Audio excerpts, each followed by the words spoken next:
오늘 우리에게 주신 하나님의 말씀은 갈라디아서 6장 11절에서 14절 말씀입니다.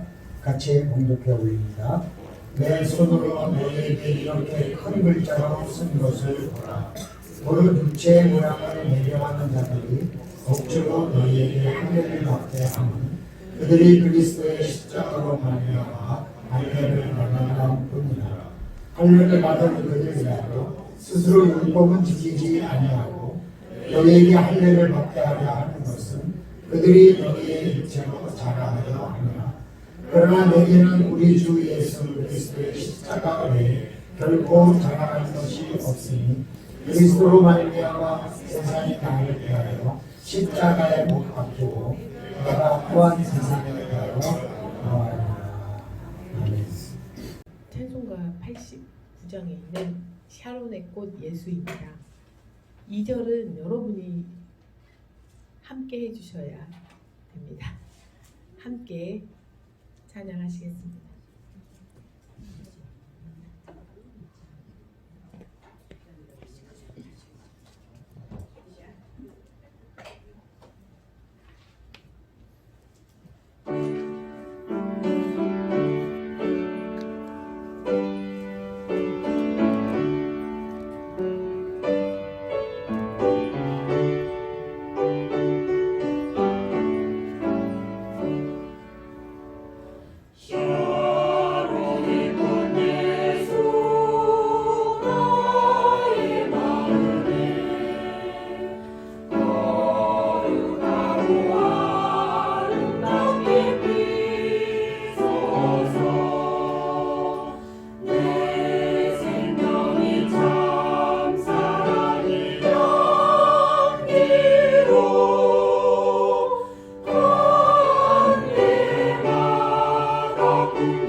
궁중심이다 이런 말이 있습니다. 이 말은 많은 사람들이 모여 있을 때 자제력을 잃고 쉽사리 흥분하거나 다른 사람의 언동에 따라 움직이는 일시적이고 특수한 심리 상태라고 이야기를 합니다. 어떤 사람이 길 한복판에 서가지고 하늘을 이렇게 봤습니다.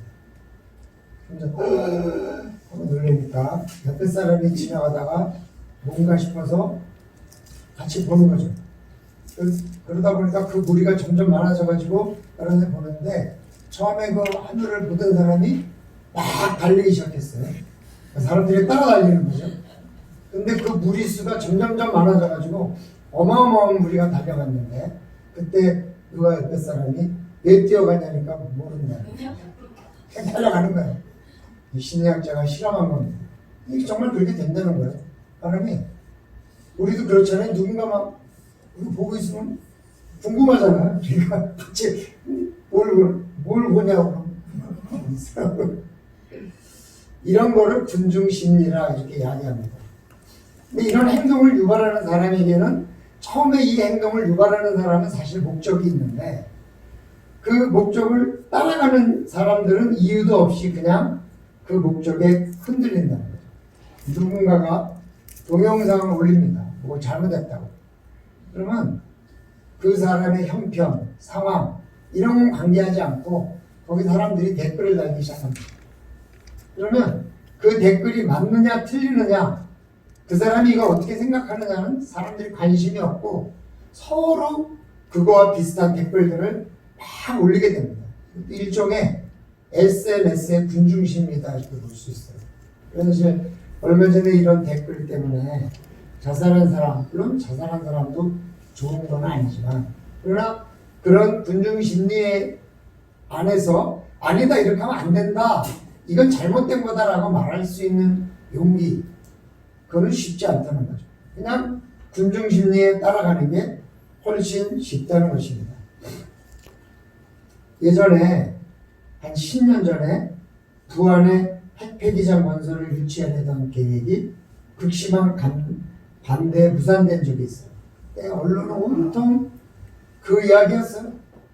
그래서 뭐 그냥 반대한다고 뭐 교회가 누군 다 반대했어요. 거기서 군수가 아니다 이게 진짜 우리에게 중요한 거다 아무리 얘기해도 전혀 그게 먹히질 않았습니다.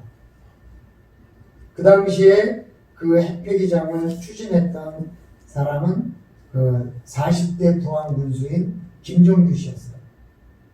그리고 나서 41대, 42대, 43대 계속 군수가 됐어요. 군수가 출마했는데 떨어졌죠.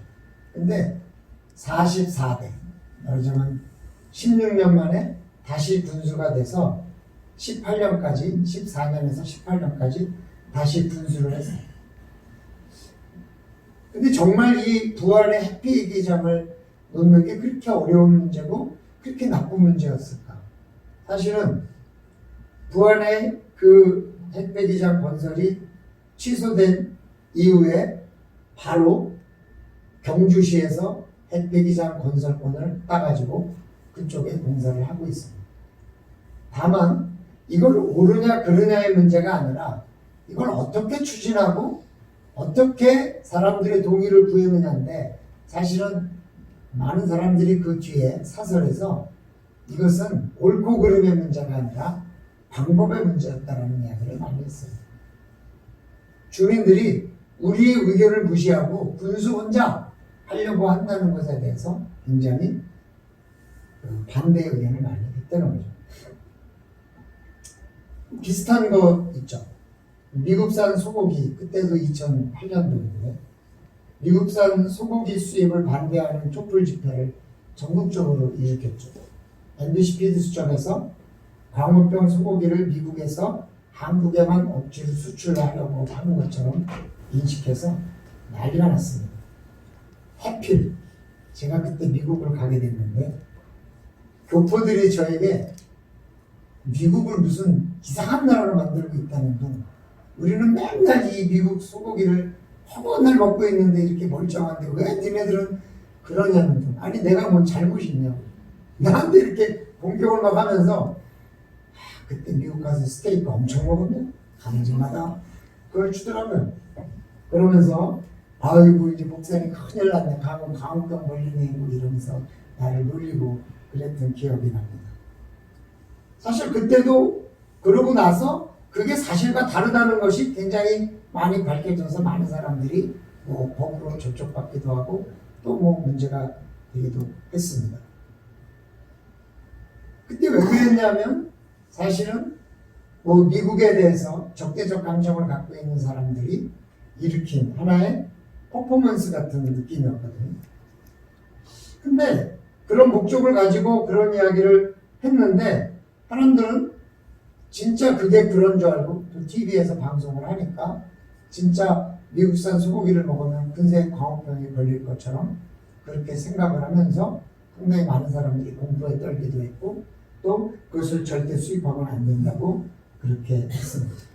하지만 사실 미국에서 수입한 소고기가 사실은 엄청 맛있는 것도 많고 엄청 싼 것도 많기 때문에 지금도 그런 것을 많이 하는 사람도 있잖아요.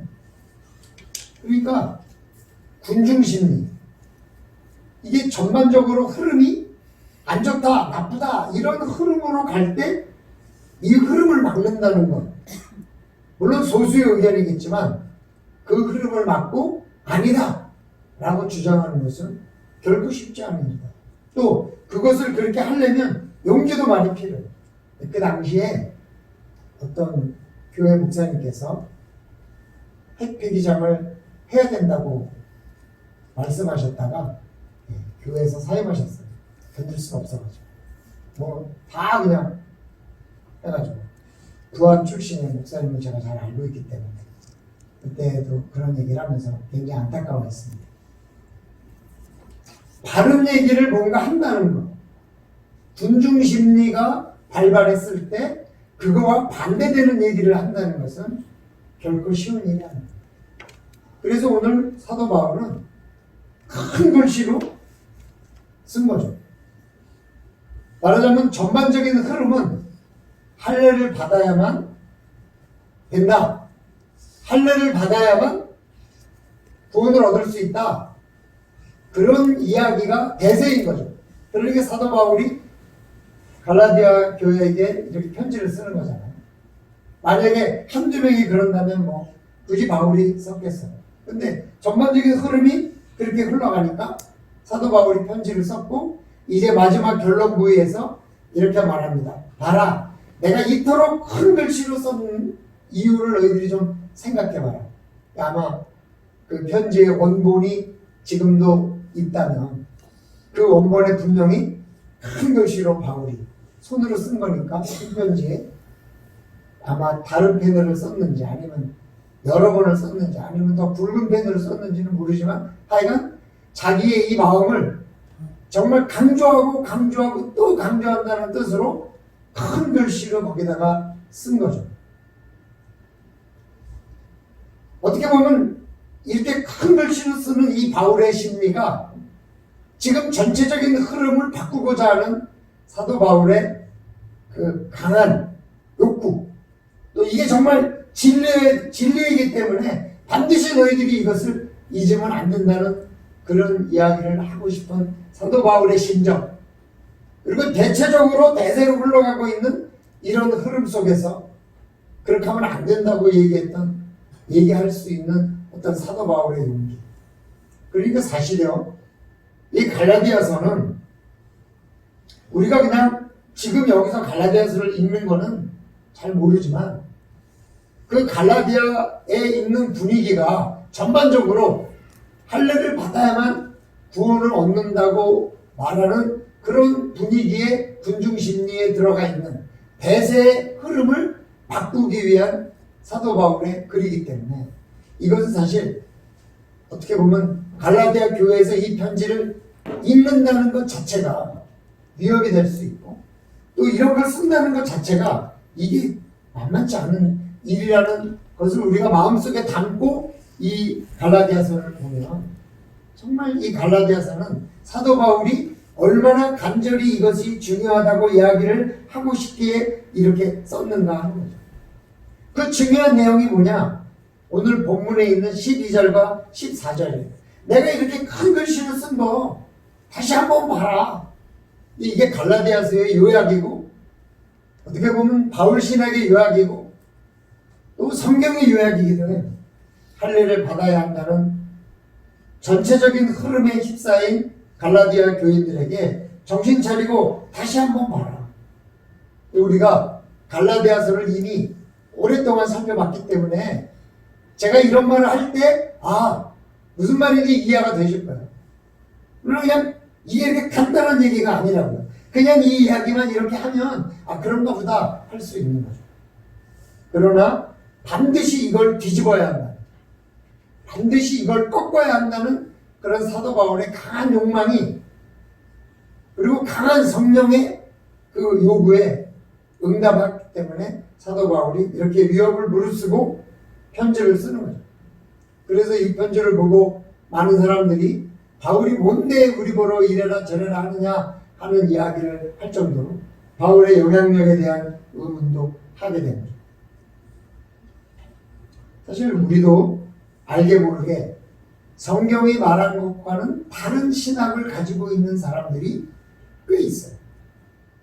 사실은 성경에서 그렇게 이야기하지 않는데 내 경험으로 어떤 내 체험으로 마치 그게 진리인 것처럼 이야기하고 강요하는 사람들도 상당히 있어요. 그렇기 때문에 우리는 항상 성경으로 우리 자신을 돌아가야 돼요. 정말 성경이 그렇게 이야기하는가? 내가 이해하는 것처럼 정말 성경이 그렇게 이야기하는가? 이걸 봐야 되죠. 사실 목사가 됐다는 것에 대해서 굉장히 감사한 일은 여러분보다 성경을 더 자세히 본다는 거예요. 설교하려니까 자세히 봐야죠. 자세히 안 보면 어쩌겠어요. 이건 주석도 보고 다른 분이 한 설교 내용도 보고 때로는 책도 보고 어떤 주제에 관한 글도 보고 자꾸 보게 돼요. 바르게 설교를 해야 됩니다. 그게 저에 대한 유익이에요. 다만 저에 대한 두려움은 뭐냐면 이 설교라는 것은 내가 말한 것에 대한 책임을 져야 되잖아요. 내가 혹시 난 그렇게 깨달았어요. 그래서 설교를 했어요. 근데 몇 년 지난 다음에 아니네. 이렇게 되면 이게 굉장히 어려운 일이에요. 그렇기 때문에 조심스러운 거죠.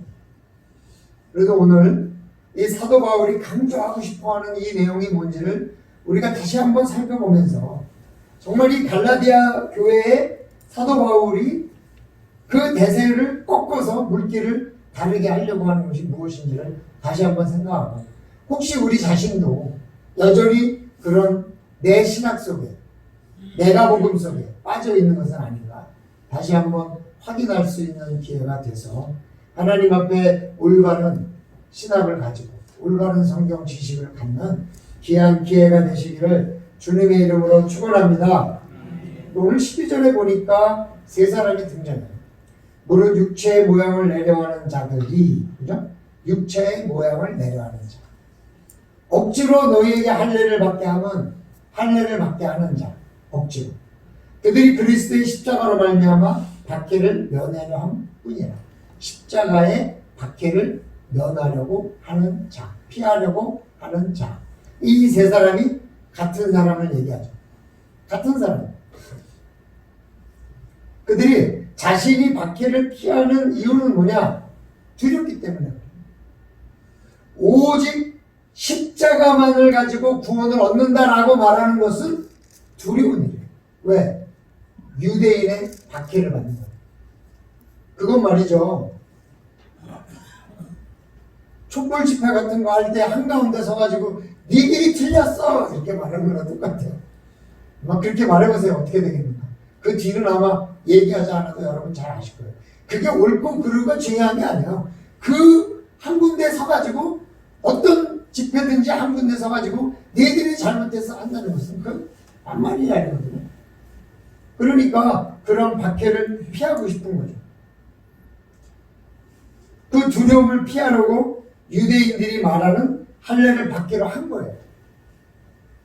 그럴 뿐만이 아니라 자신이 그렇게 한 것을 다른 사람에게도 그렇게 하라고 이야기하는 거예요. 그러나 말이죠. 바울은 뭐라는지 아세요? 박해를 받으라 이렇게 얘기해요. 고난을 피하는 방법이 많이 있죠.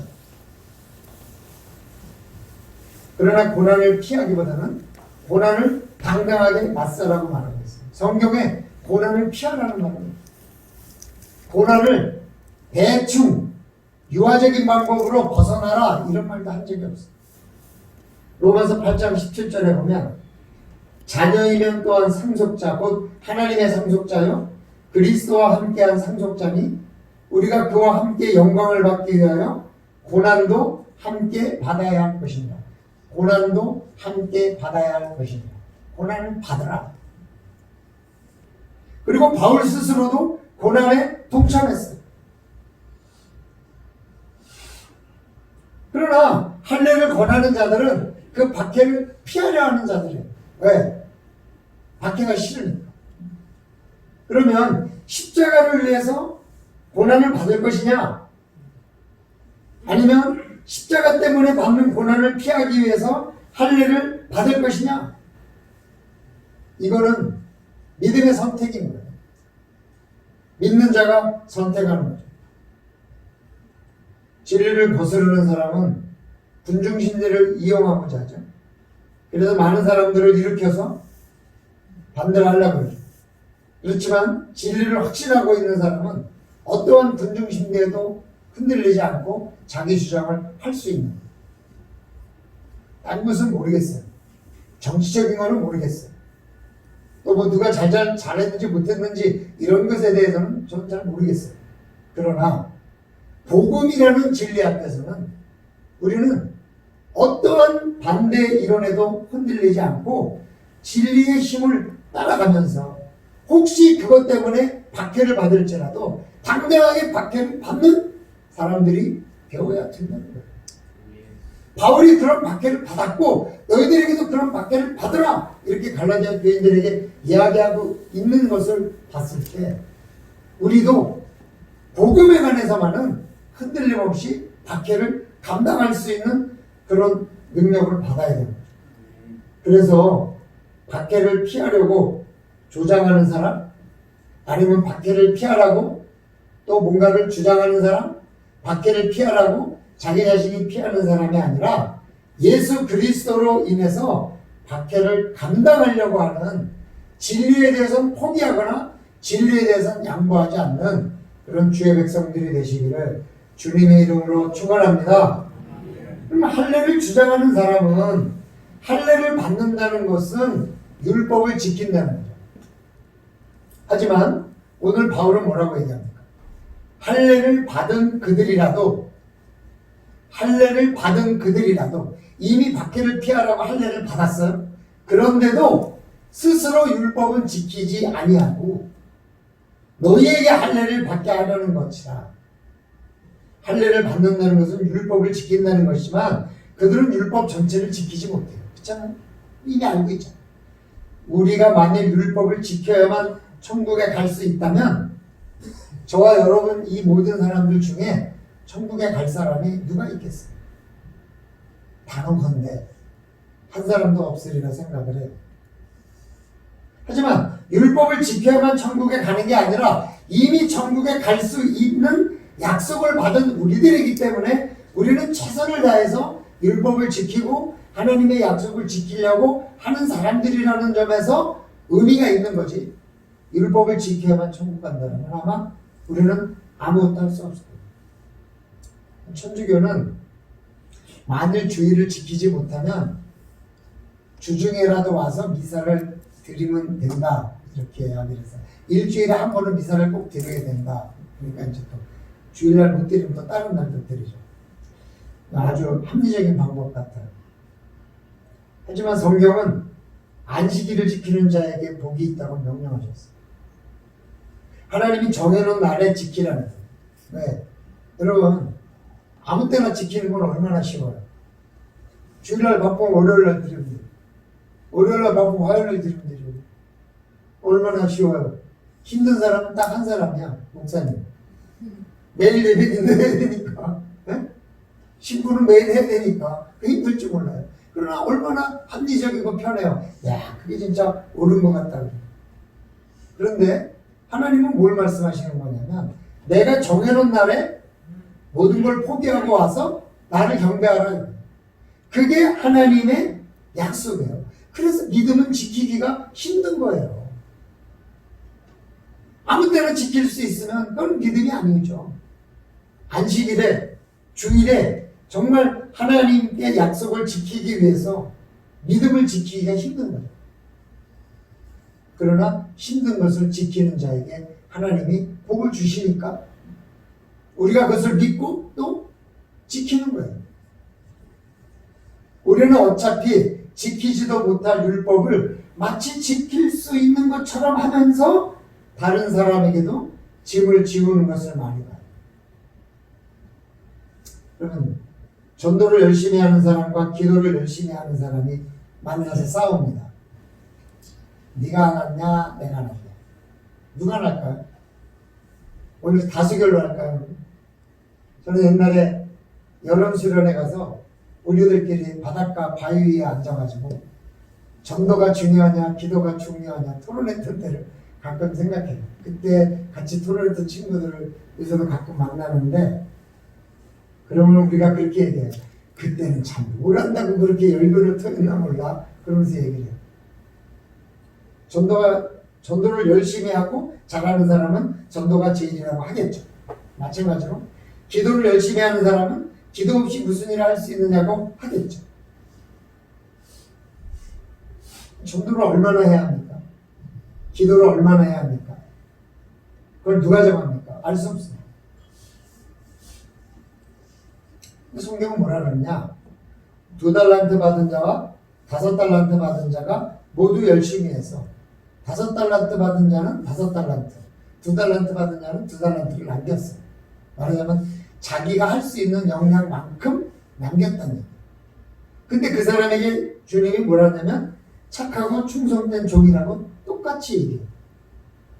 얼마나 남겼느냐가 중요한 게 아니라 내가 받은 게 얼마만큼이냐가 더 중요한 거 아니에요.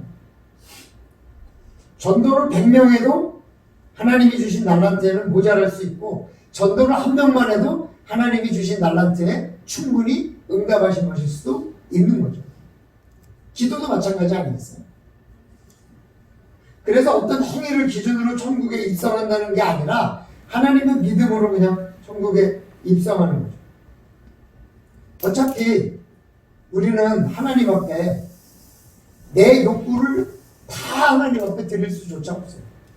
아마 우리의 믿음으로만 한다면 내 재산을 다 교회에다 드리고 나는 그냥 교회 와서 살아야 될지 몰라요. 그래도 부족할지 몰라요. 우리의 믿음. 그러나 우리가 살아가는 데 필요한 것은 쓰면서 11조를 드리고 감사원금 조금 드리면서도 하나님 앞에 만족할 수 있는 것은 하나님이 허락하셨기 때문이잖아요. 우리는 어차피 지키지도 못할 거를 가지고 다른 사람들에게 전도를 하느니 마느니 기도를 하느니 마느니 예배를 드리느니 마느니 몰라요. 어떤 사람에게는 1년에 한 번 주일날 예배 와서 드려도 그 사람에게 정말 주신 모든 것을 다 드린 것일 수 있어요. 어떤 분은 매일같이 드려도 부족한 것일 수 있어요. 그러나 하나님만이 아시지 우리가 어쩌겠어요. 우리 최선을 다하는 것뿐이죠. 사랑하는 성도 여러분, 우리는 어차피 모든 것을 다 잘할 수 있는 사람이 아닙니다. 모든 걸 다 잘할 수도 없습니다. 어느 한 부분은 모자라요. 전도를 열심히 하는 사람은 기도가 모자라든지, 헌금을 열심히 하는 사람은 봉사가 좀 부족하든지, 찬양을 열심히 잘하는 사람은 말씀이 좀 부족하든지, 말씀을 열심히 보는 사람은 찬양이 좀 부족하든지, 뭔가 하나 잘하면 뭔가 하나는 부족하지 다 잘할 수 있는 사람은 없다. 그래도 괜찮아요. 왜냐하면 하나님은 2달란트 받은 사람은 2달란트만 수확하면 돼요. 5달란트 받은 사람은 5달란트만 수확하면 돼요. 0.5달란트 받은 사람은 0.5달란트만 하면 되는 거예요. 그러니까 1달란트 받은 사람은 1달란트가 적으니까 1달란트만 해가지고 될까? 그랬던 거죠. 아니요. 1달란트 받은 사람도 1달란트 했어요. 어떻게 보면 은사가 적은 사람이 행복해요. 조금만 일하고도 칭찬은 똑같이 받아요. 근데 은사가 많은 사람은 많이 일해야 칭찬을 받아요. 그건 또 불만이겠죠. 그래, 여러분, 우리에게 얼마나 좋은 일입니까? 우리는 행위로 구원을 받는 게 아니라 믿음을 구원을 받는다는 것이 할례도 필요 없고 율법도 필요 없고 돈도 필요 없습니다. 그냥 하나님을 믿고 그분을 의지하고 그분 앞에 회개하면 하나님께서 다 들어주신다는 거죠. 사랑하는 성도 여러분, 우리는 언제나 하나님 앞에 뭘 더 요구하는 자가 아니라 지금만 가지고도 충만하다고 생각하고 최선을 다해서 내일도 잘할 수 있는 사람이 되기를 기도하시고 소망하시는 주의 백성들이 되시기를 주님의 이름으로 축원합니다. 제가 올해 보다 성숙하자 그랬어요. 여러분, 다 각자 올해 1년을 시작하면서 보다 성숙한 게 뭘까 생각했을지 몰라요. 그만큼 도달한 사람도 있고 그만큼 도달하지 못한 사람도 있을지 몰라요. 그러나 보다 성숙하려고 노력하고 조금이라도 나아졌다면 하나님께서는 잘했다, 착하고 충성된 종아, 네가 수고했다 이렇게 말씀해 주실 거라고 저는 믿거든요. 그러니까 여러분, 또 올해는 그 정도 하고 내년을 바라보는 거예요. 내년은 제가 은혜가 흐른다, 여러분에게 은혜가 흘러갑니다 이런 얘기를 하고 싶어서 지금 은혜의 강이 흐른다 해야 되나, 은혜가 넘치리다 해야 되나, 뭐 그러면서 그 문구를 지금 계속 고민하고 있습니다. 그러나 어쨌든 주제는 은혜예요. 그래서 올해는 좀 성숙하느라고 했었으면 내년엔 괜찮아, 은혜가 충만하다 이런 말씀을 좀 하고 싶어가지고 그렇게 하고 있어요. 성도들, 믿음이 우리를 용서로 만드는 거지 행위가 용서로 만드는 것은 아니기 때문에, 할례가 우리를 은혜로 만드는 것이 아니라 십자가의 고난을 믿는 자에게 하나님께서 은혜를 주신다는 것을 분명히 믿으시고 십자가의 보혈의 복음만큼은 포기하지 않으시는 주의 백성들이 되시기를 주님의 이름으로 축원합니다. 우리의 자랑은 오직 십자가뿐이다. 14절에 그러나 내게는 우리 주 예수 그리스도의 십자가 외에는 결코 자랑할 것이 없으니. 여러분, 간증하는 분 많이 봤죠. 돈을 많이 벌거나 명예를 얻었거나 자랑거리가 있는 사람이 주로 간증을 합니다. 그 간증을 듣는 사람이 다 부러워하고 그렇게 되기를 바랍니다. 왜요? 왜요? 자기도 그렇게 되고 싶으니까. 돈을 많이 벌고 싶고 명예를 많이 얻고 싶고 자랑거리를 만들고 싶으니까. 그러면 그런 말을 듣고 자신도 그렇게 되기를 소망합니다. 그런데요, 바울은 반대로 얘기해요.